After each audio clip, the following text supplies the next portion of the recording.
Psicossomática. O que é? Qual é a diferença entre a psicossomática e a histeria? E será que se a gente guardar muita mágoa, um dia a gente vai desenvolver câncer?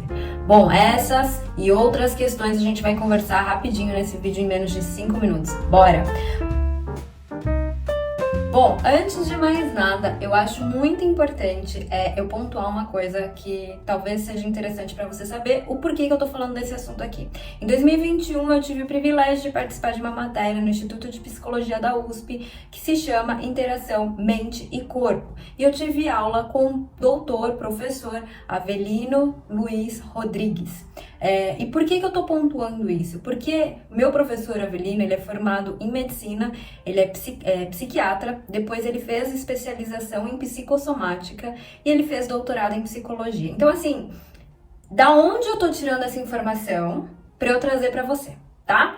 O que é a psicossomática, né? A psicossomática, ele é um estudo direcionado que relaciona tanto as nossas questões biológicas quanto as nossas questões sociais e as nossas questões psicológicas. Então, é uma tentativa de olhar para o ser humano de uma forma mais completa, né? Assim, não só chegar no médico, por exemplo, e falar assim, ai, doutor, eu tô com dor no estômago, e ele olhar simplesmente aquela dor no estômago, como se fosse uma coisa simplesmente biológica. Não, é o olhar pro contexto. Então, como é que você vive, se você vive numa cidade grande, quantos ônibus você pega por dia, como é que é a sua alimentação, como é que é o seu emocional, como é que é a sua família, porque tudo isso pode ajudar num diagnóstico muito mais completo e muito mais eficiente, né? Porque se a gente tratar ali aquela dor do estômago, talvez a gente não esteja tratando a causa, o começo disso tudo, certo? Então a psicossomática, ela se baseia nisso.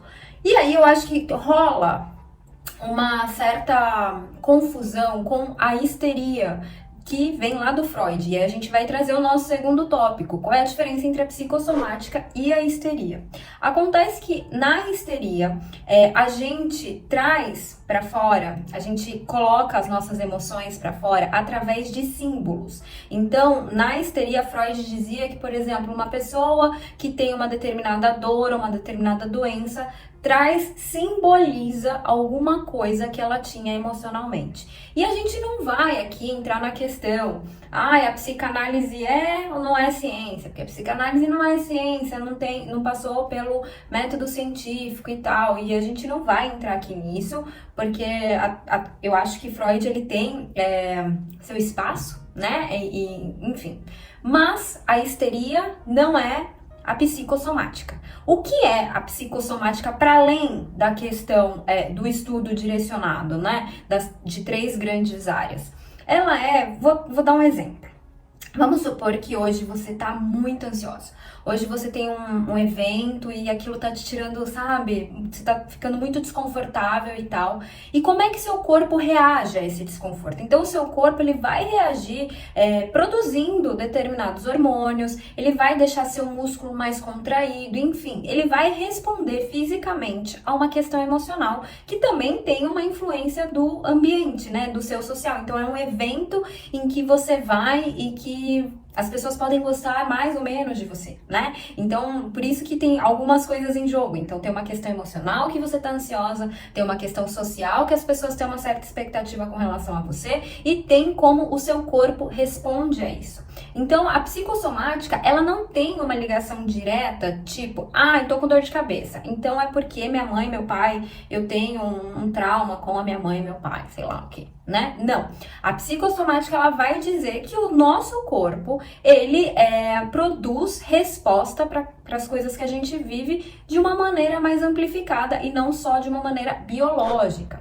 E aí a gente passa para nossa terceira questão, que é, nossa, será que ter muita mágoa dá câncer, né? Coisas do gênero. Ou então, esses dias eu ouvi que se você tiver alguma questão com seu pai de autoridade, você pode ter um câncer no cérebro.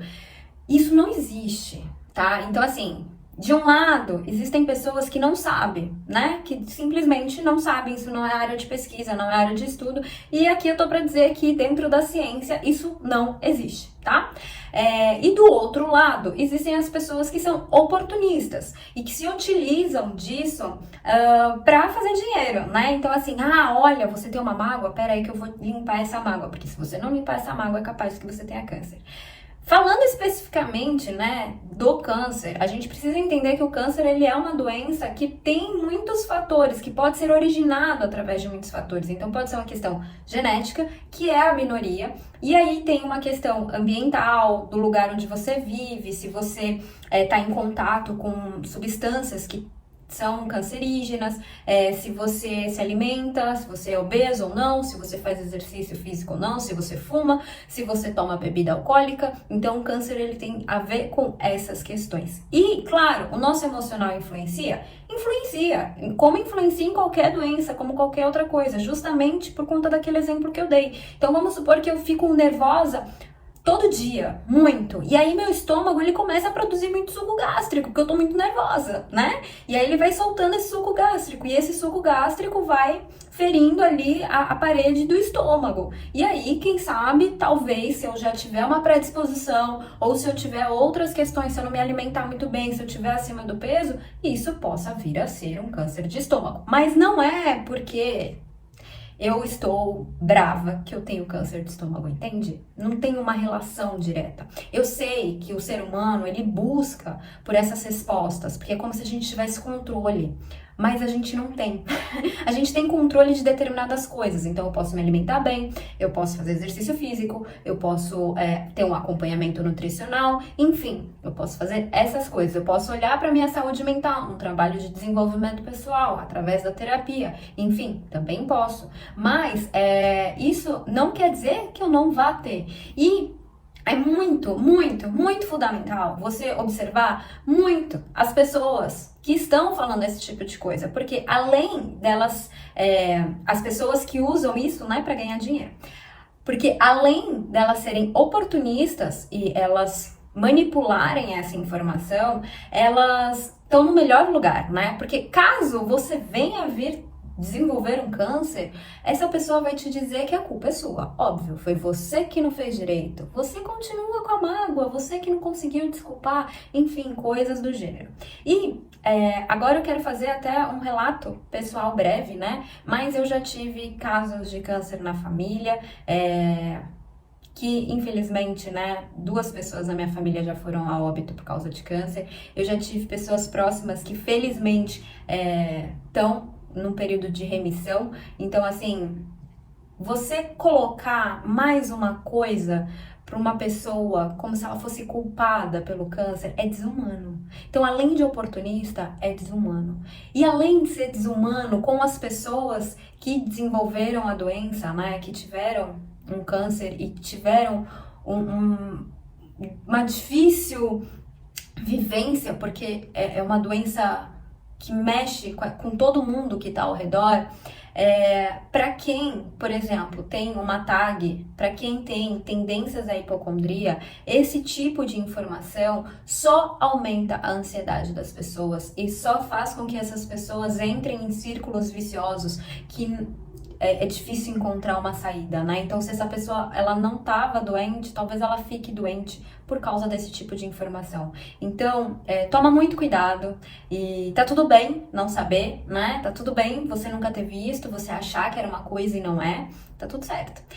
A gente só precisa tomar cuidado com quem tá se aproveitando disso e tá sendo oportunista e tá sendo desumano e mau caráter, tá? Porque essas pessoas, muitas delas, elas sabem que o que elas estão falando não faz sentido, não tem base científica e elas manipulam para que aquilo pareça científico, quando na verdade não é, tá bom? Eu espero que você tenha gostado desse vídeo. A gente se encontra no próximo. Muito obrigada por estar aqui. Não esquece de se inscrever, deixar seu like, comentar. Eu vou adorar conversar com você. E um grande beijo e a gente se vê mais. Tchau, tchau.